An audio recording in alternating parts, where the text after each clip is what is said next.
Hi, welcome. Enjoy the content, subscribe, and turn on notifications. Julian always believed stability came from hard work. At 41, he'd built a solid career as a systems analyst at a tech company where he was respected for his dedication and technical skill. His routine was predictable, almost mathematical. He woke up at 6, got to the office before 8, worked until 7 at night, and on weekends tried to make up for lost time with Maya, his wife of 6 years. She was 36, worked as a project manager at a digital marketing firm, and always seemed to share his values, building something together, having a home that was truly theirs, living with dignity and purpose.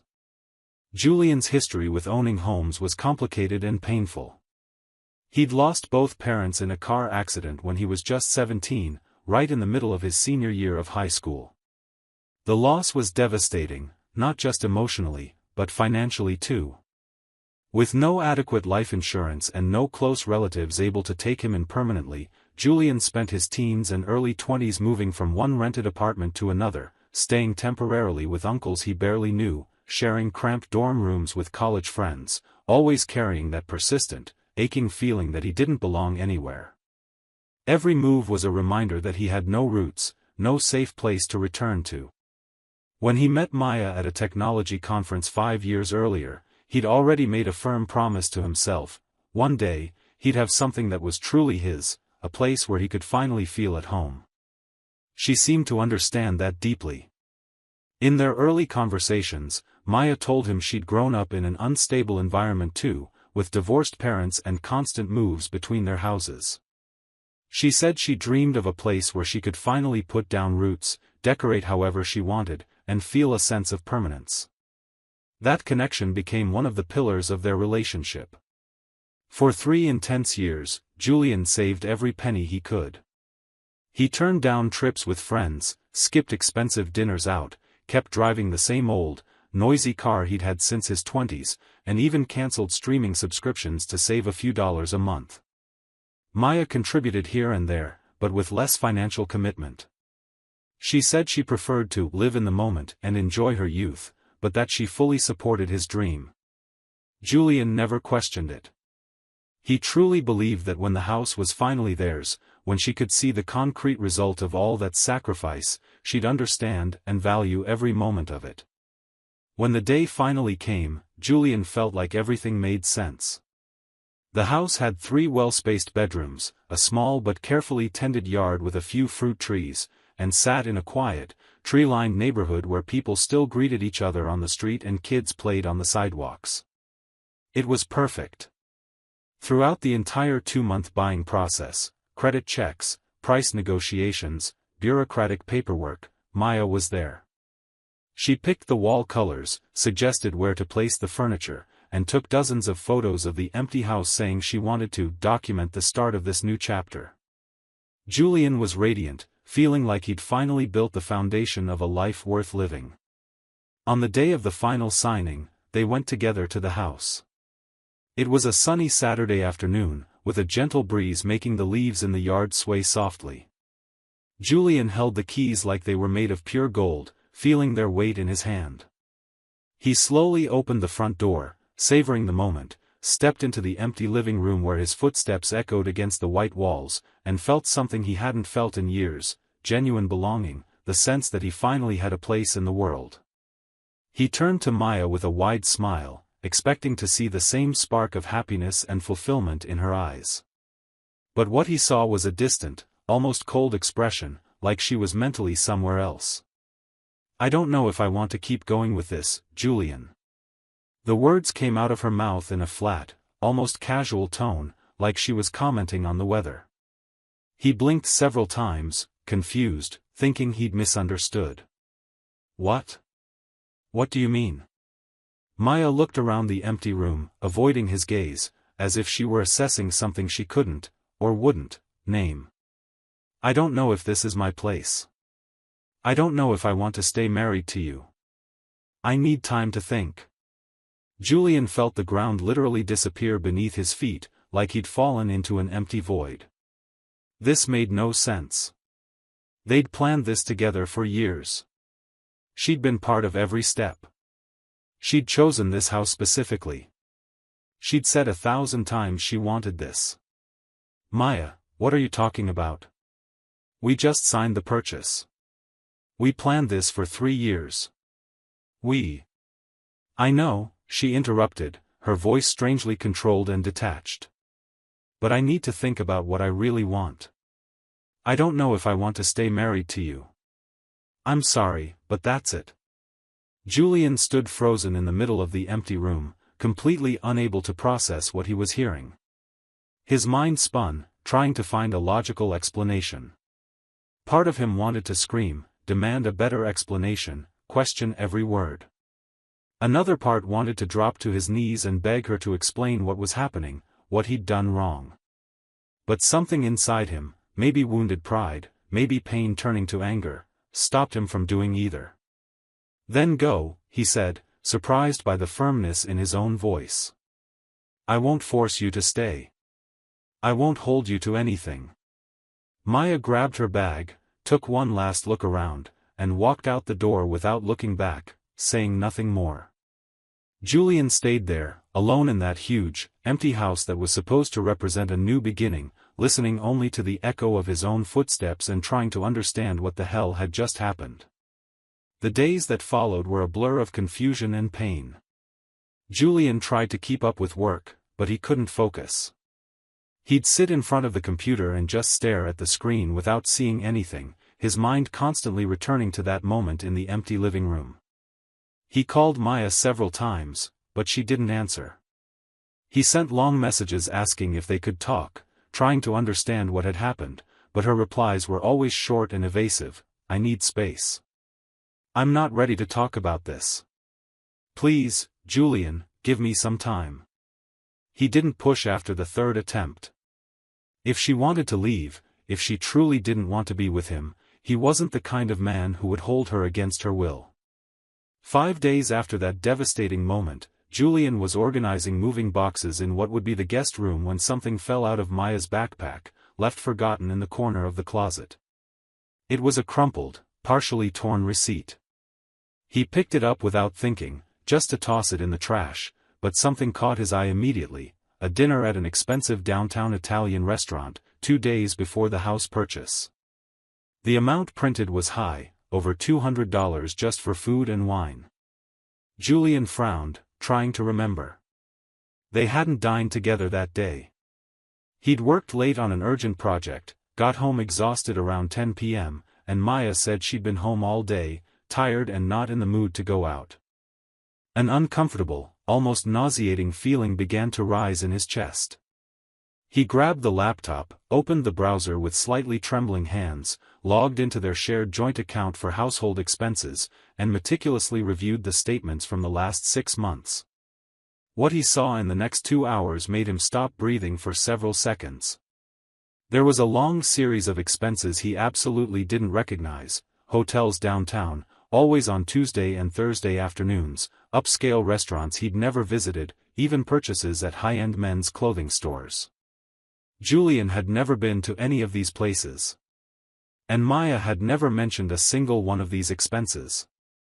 He felt rage rise like hot lava through his chest, but forced himself to stay calm. He needed more information before drawing conclusions, no matter how obvious they seemed. He took the crumpled restaurant receipt, carefully wrote down the name and full address on his phone, and the next day, a Friday, left work early and went there during lunch. The place was elegant and sophisticated, with dark polished wood tables, subtle chandeliers, and soft, romantic lighting that created an intimate atmosphere. Julian felt his stomach twist just imagining Maya there with someone else. He approached the manager, a middle-aged man with gray hair and a perfectly tailored suit, who greeted him with a professional smile. "Good afternoon, sir. Do you have a reservation?" "Actually, I'm not here to eat," Julian began, trying to keep his voice steady. He showed a photo of Maya on his phone. "This is my wife.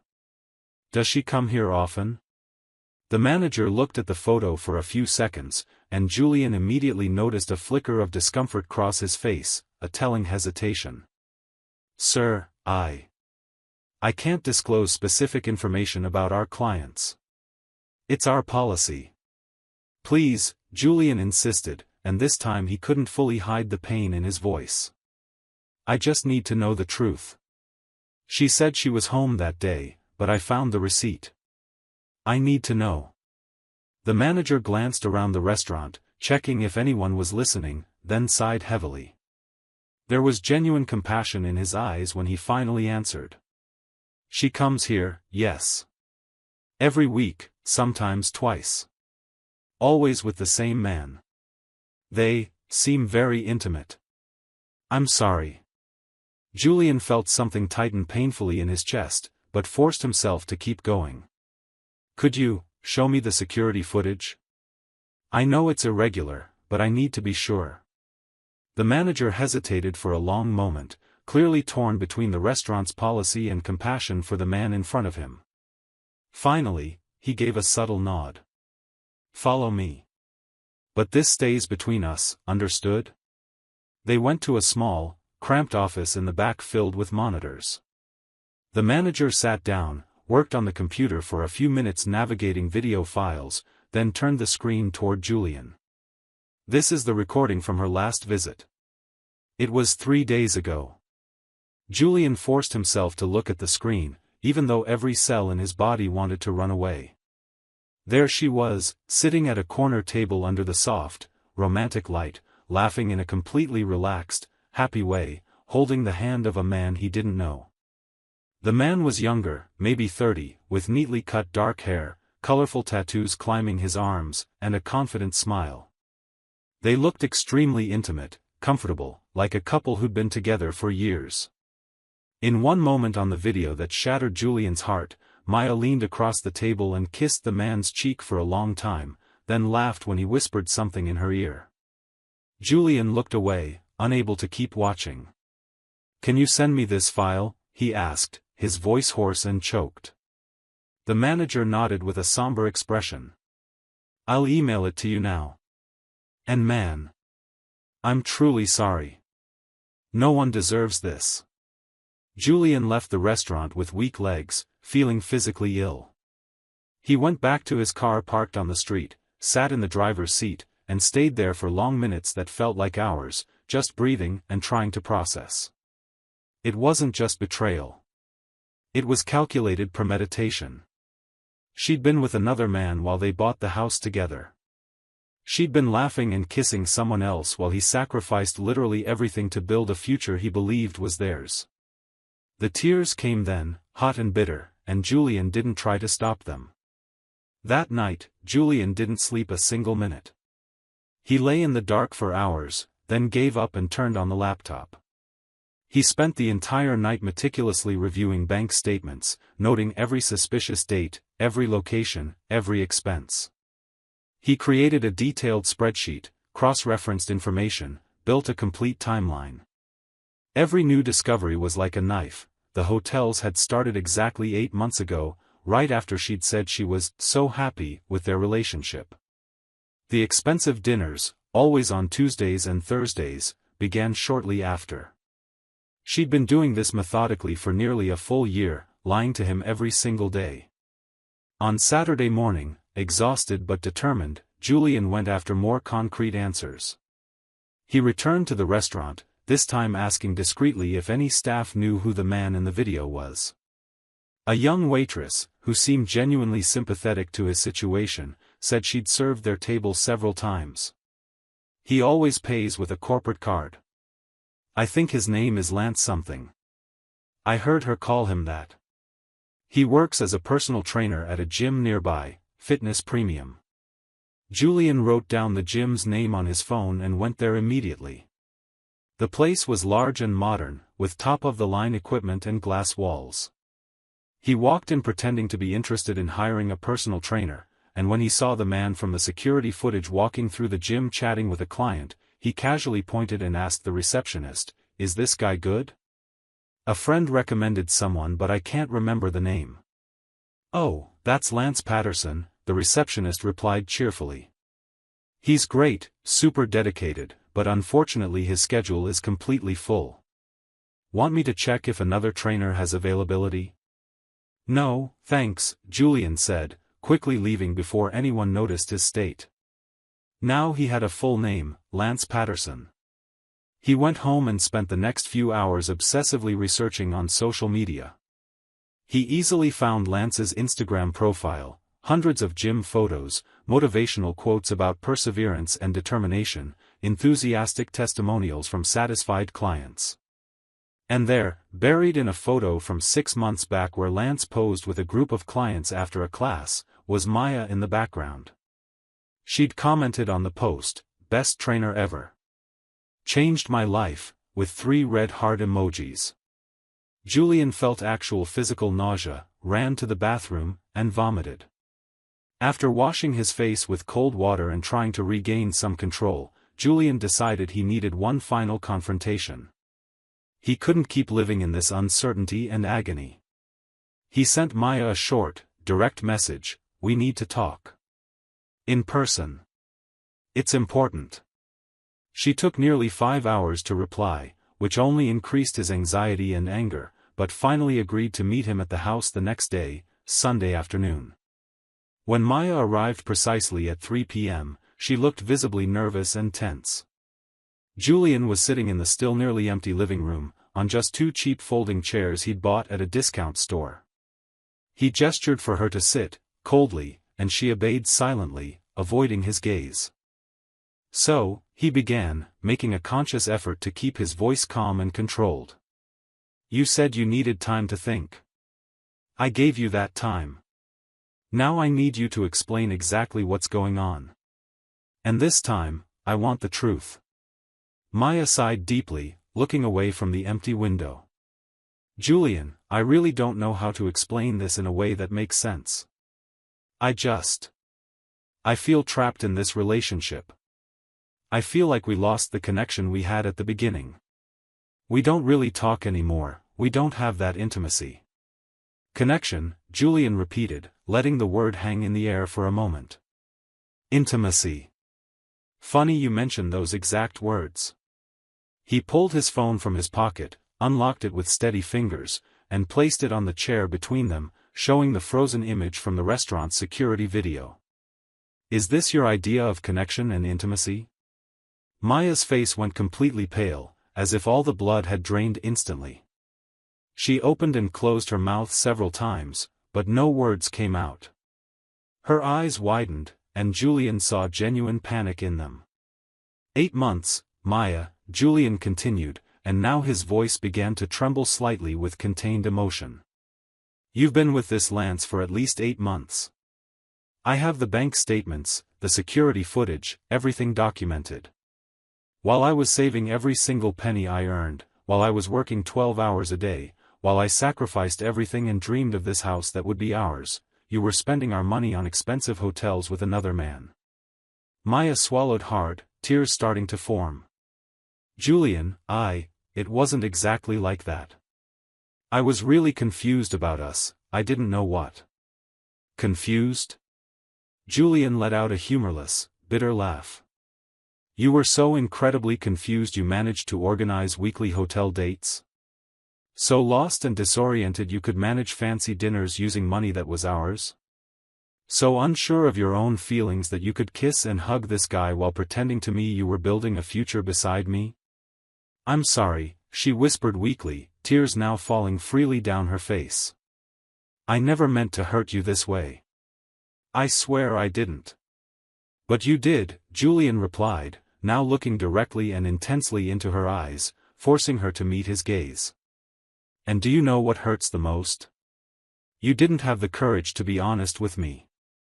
You were just going to walk away, leave me alone in this huge house, make me think the problem was with me, that I wasn't enough. Meanwhile, all this time, you were cheating on me." Maya tried to defend herself, her voice desperate. "You were never really present, Julian. You only thought about work, about saving money, about future plans. You never really looked at me, never asked how I was feeling. To give you a dignified life," he finally exploded, losing the careful control he'd maintained. "To build something solid that was ours. To create the stability you said you wanted. But you didn't really want that, did you? You just wanted the benefits, without having to make any of the necessary sacrifices. There was a heavy, tense silence that felt like an eternity. Maya wiped her tears with the back of her hand, took several deep breaths trying to compose herself. So what do you want now? What do you expect me to do?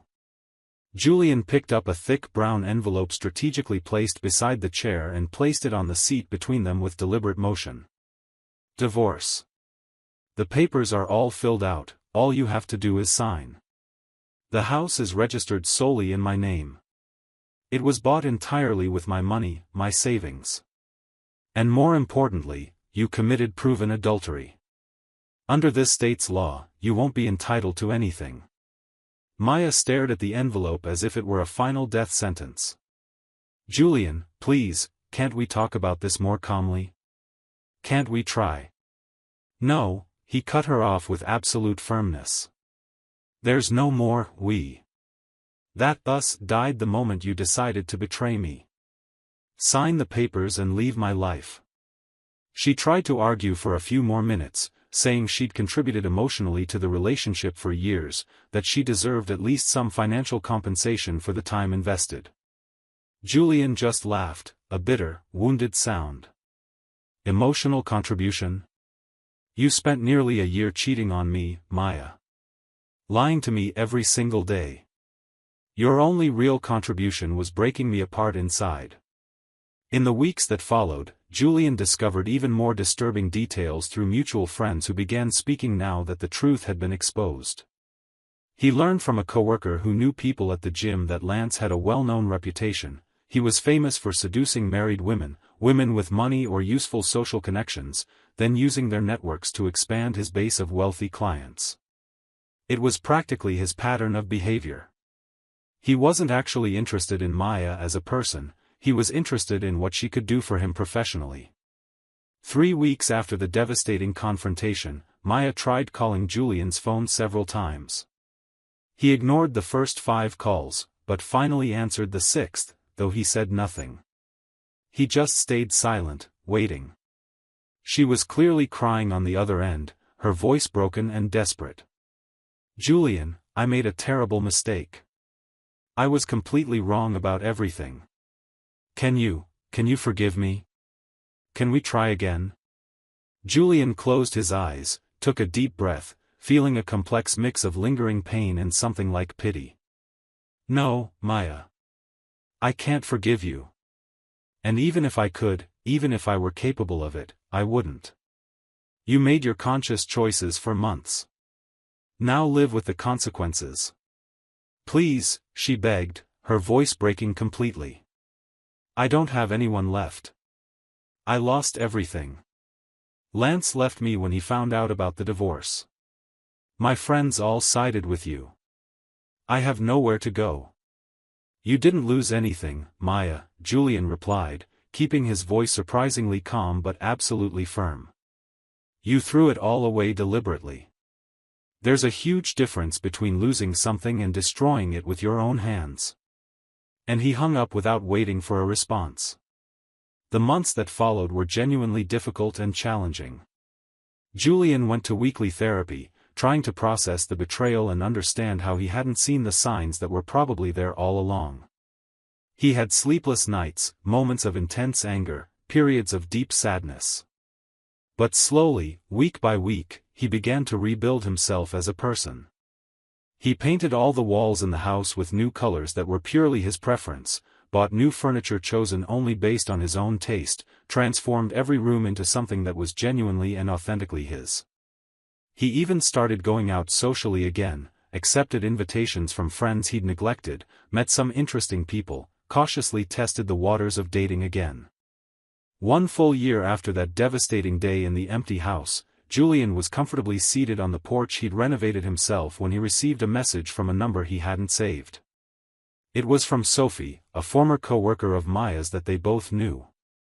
The message was long and detailed. It said Maya was living in a tiny, run-down apartment with 2 younger female co-workers, desperately trying to rebuild her finances. That she'd lost several important consulting contracts because people in her professional circle found out about the affair and how she treated Julian. That she was visibly depressed and remorseful, constantly talking about the mistake she'd made. Julian read the message carefully, then deleted it without replying.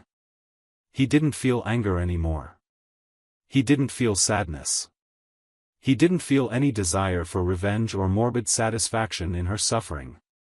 He felt only complete, liberating indifference. Maya had made adult, conscious choices, and now she was living with their natural consequences. He'd made his own choices too. He'd deliberately chosen not to cling to the painful past, he'd actively chosen to move forward with his own life, he'd consciously chosen to value himself as a human being. 2 weeks later, Julian put up a large, "For Sale" sign in front of the house. Not because he didn't like it anymore or because the memories were unbearable, but because he realized something fundamental: he no longer needed to prove anything to anyone. He didn't need to cling to that symbol. He sold the house for an excellent price, well above what he'd paid, and accepted a significantly better job offer in another state, in a city he'd always wanted to live in. He bought an even more beautiful, spacious home, this time without the crushing weight of bitter memories and betrayals. On the night of the final move, as he packed the last boxes in the new place and looked out the window at the illuminated city view, Julian smiled genuinely for the first time in a long time. That house, this one, was truly his. Truly. No ghosts from the past, no buried betrayals, no corrosive regrets. It was the clean, honest fresh start he deserved after everything. And Maya, wherever she was now, would have to find her own path alone. He didn't hate her anymore. He simply didn't think about her anymore, except occasionally as a lesson learned. And that, Julian realized with crystal clarity, was the greatest victory of all, the deep, genuine indifference that comes only after complete healing. He'd learned that building something truly valuable required real sacrifice, but holding on to someone who didn't value or respect that sacrifice was the real mistake. Now, finally, Julian was completely free. And this time, freedom didn't come with sharp pain or bitter resentment, it came wrapped in lasting peace and self-knowledge. He had survived, grown, and was ready for whatever came next. Thank you for watching the video. If you enjoyed it, don't forget to subscribe to the channel and turn on notifications so you won't miss any updates. See you next time.